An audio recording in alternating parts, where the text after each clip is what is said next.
You won't believe what happened at 36,000 feet, and I'm telling it exactly as I lived it. If you're uneasy about flying, this account will keep you on the edge of your seat. Subscribe to the story Beyond the Impact and turn on notifications so you don't miss a single chilling episode.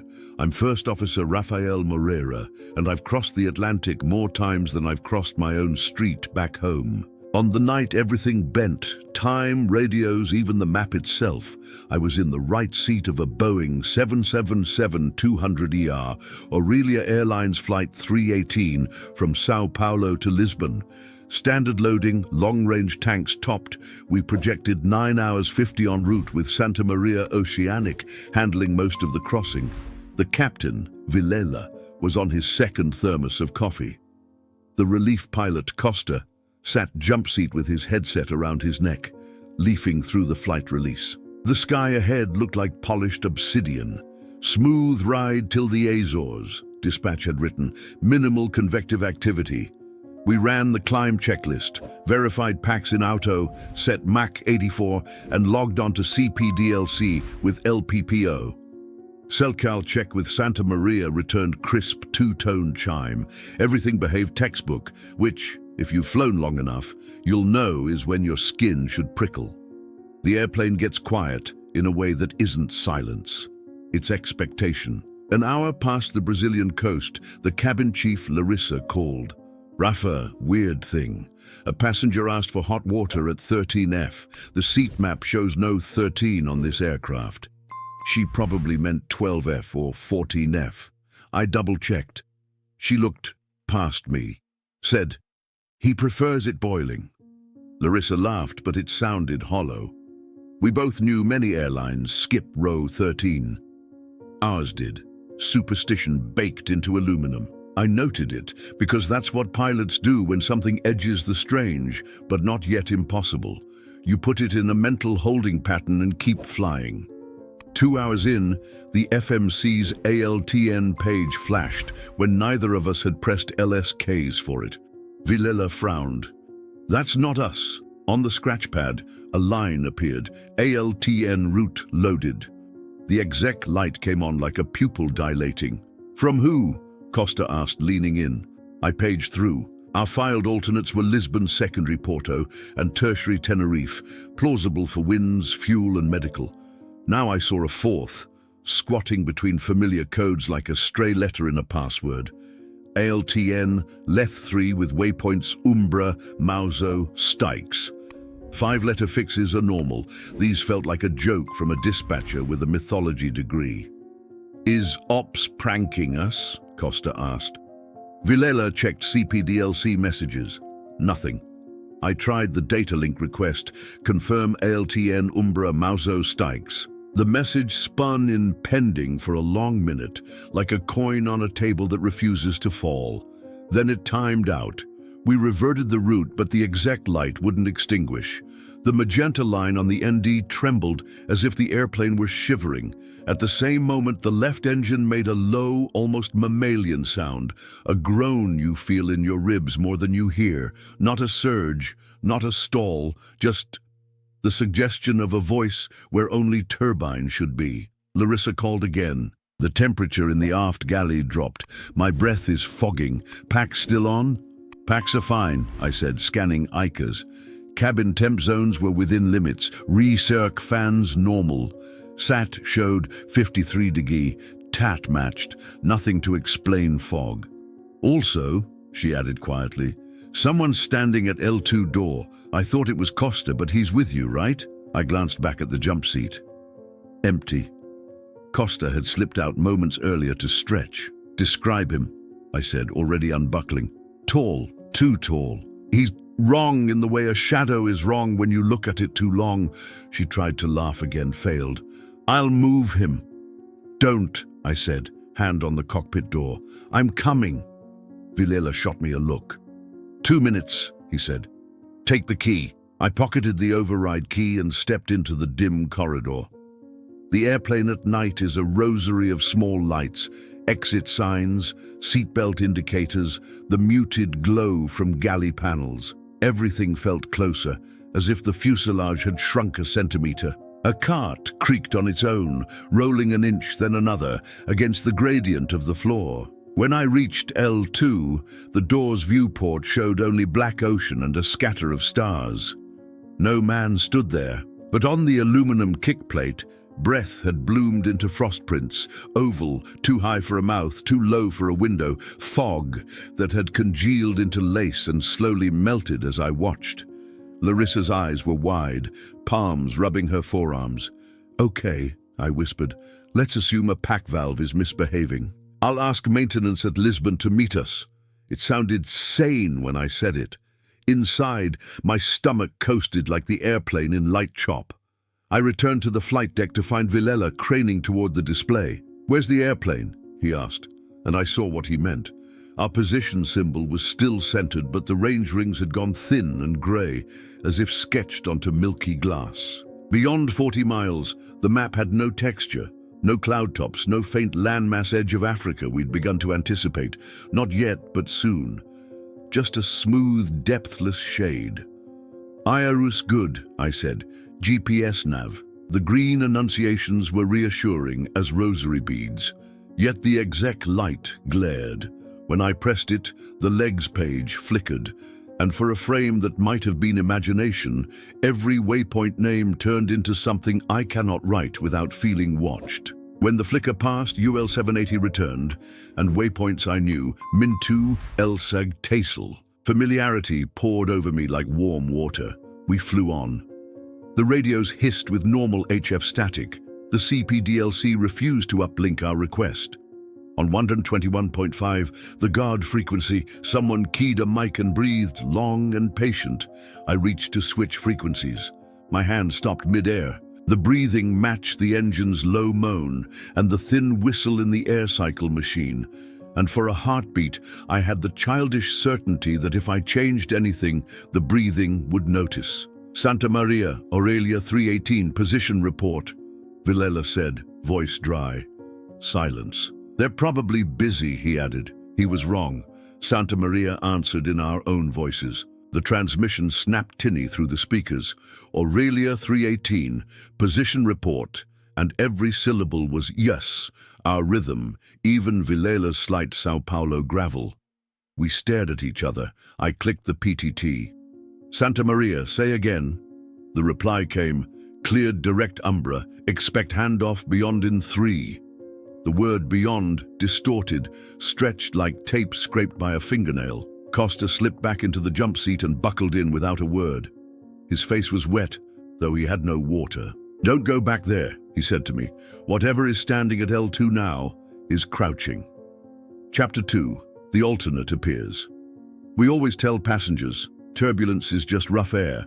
We tell ourselves, anomalies are data to be sorted. That night, both scripts failed. At 0303Z, the FMC reasserted the alternate. This time the exec light pulsed, a slow heartbeat. Scratchpad, ATC reroute. The message block confirmed it as if we'd asked for it.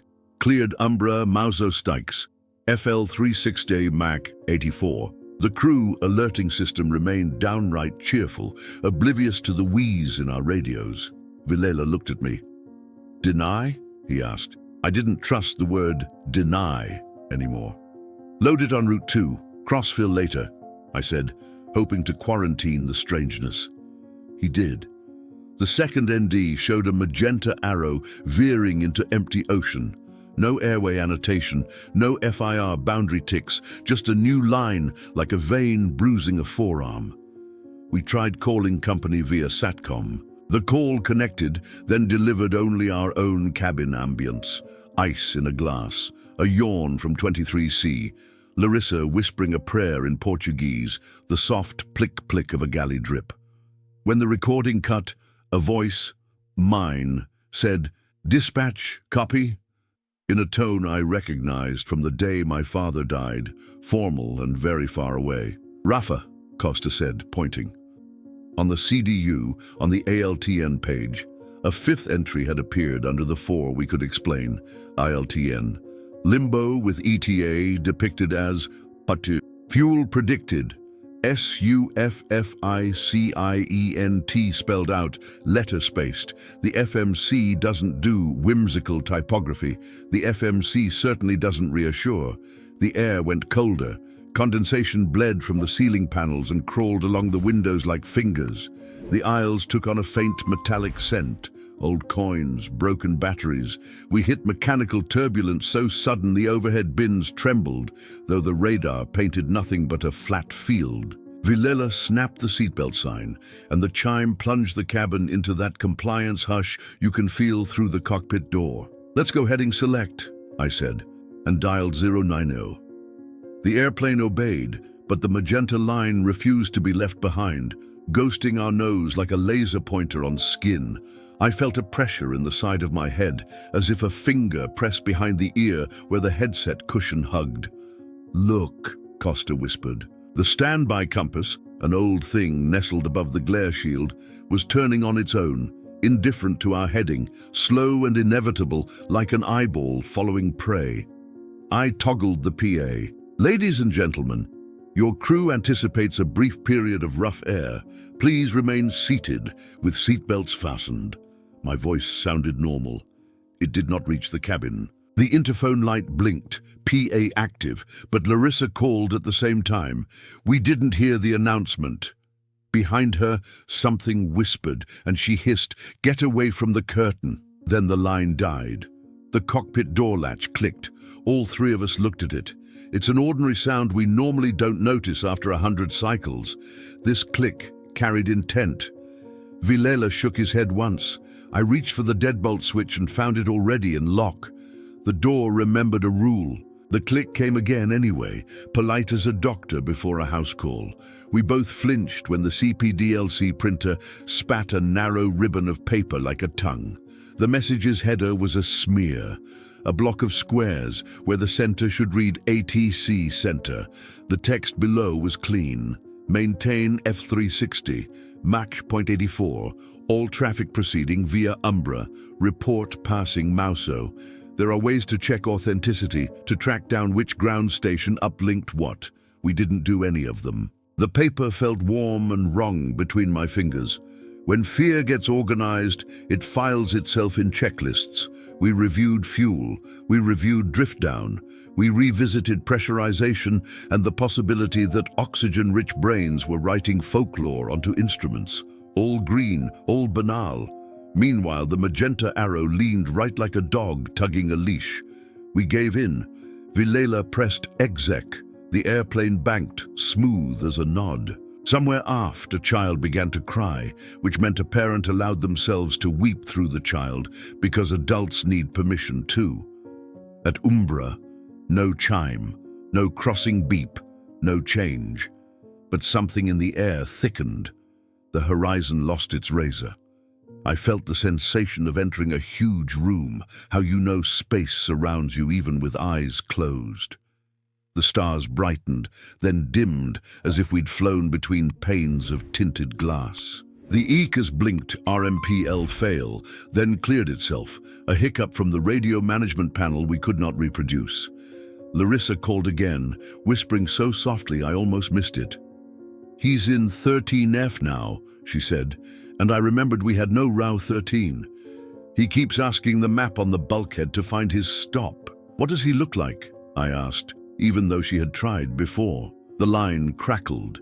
Beneath it, the engine's groan deepened into something shaped like words. I turned down the speaker volume and it got louder, which is not how electricity works. "Long," she said. "His jaw isn't hinged right." A sound like silverware shifting came through the line. "He smells like the runway after rain." I put the phone down. For a blink, I saw my reflection in the left windscreen. Only it wasn't mirrored. It was from behind me, a camera 6 inches above my shoulder, watching my own hand tremble on the thrust lever. When I blinked again, I was alone with my face. "Passing Mauso," Vilela said to no one. I wrote it in the log because the hand needed to do something. Ink looked real. The letters sat obediently. Unlike the exec light that pulsed at the edge of my eye like a heartbeat you can hear in your ears. We approached Stykes. Quick one, Costa said, voice shredded. If we get a handoff to Beyond, do we answer? No one laughed. The radio crackled with a sultry calm. Aurelia 318, contact Beyond on 123.1. Good night. The word Beyond was clean this time, almost gentle, like a gate agent smiling as they scan your boarding pass, welcoming you by name. The VHF panel obediently rolled digits. I didn't touch it. The frequency slid into place with the same rightness my bones used to find each other when I fold my hands. Say intentions, Vilela said, and for the first time in my career, I realized intentions are bones too. You only notice them when they shake. I pressed the mic button and spoke to a control center no chart acknowledges. Aurelia 318, I said. With you, alternate in sight. The altimeter skipped. Not up, not down. Sideways like a record shoved on the spindle by a clumsy hand. The cockpit door latch clicked a third time, and then very politely it opened. Imagine your flight computer suddenly loaded a route you didn't file, complete with fixes no chart recognizes. Would you follow the magenta line, or disconnect everything and hand fly back to known airspace? Tell me why in the comments. I'm reading.